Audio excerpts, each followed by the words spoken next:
Welcome to the Write Your Family Histories channel's Writer's Corners, where you ask questions that don't quite fit various topics, and I answer them. But who am I?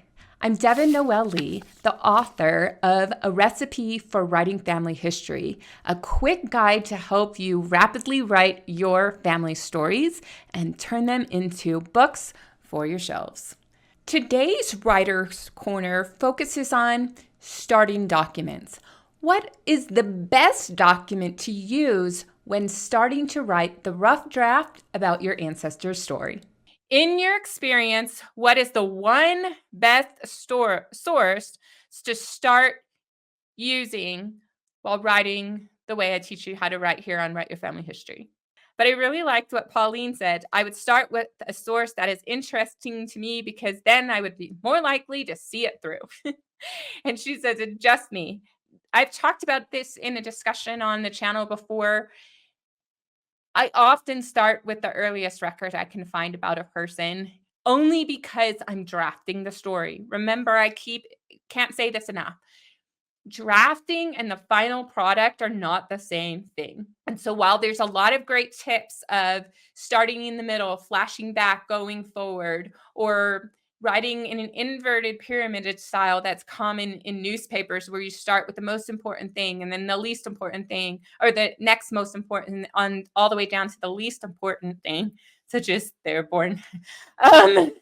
Sorry, but very few people have really great birth stories. But before we do all of those techniques, we first have to get something written. And I tend to find it easier not to start at the end with an obituary and work my way back. However, if that's what's going to start the writing juices flowing, then start there. With my German immigrant ancestor, I started with his marriage story because he was Catholic. He married a Lutheran, and a document later shows that he gave permission. I know people may find that problematic these days, but I find it quite loving that my Catholic ancestor, loved his wife enough to give her the permission she needed to keep worshiping in the faith she had. He didn't try to force her to be something she wasn't. And I love that.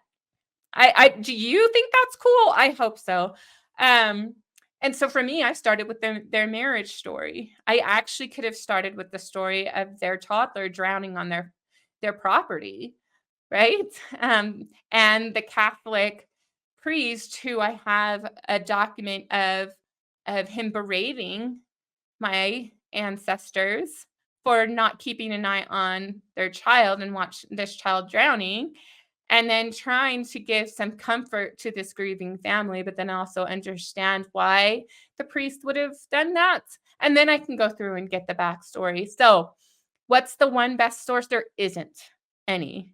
But I will be honest, I typically go through from the earliest record. Sometimes there's a birth record.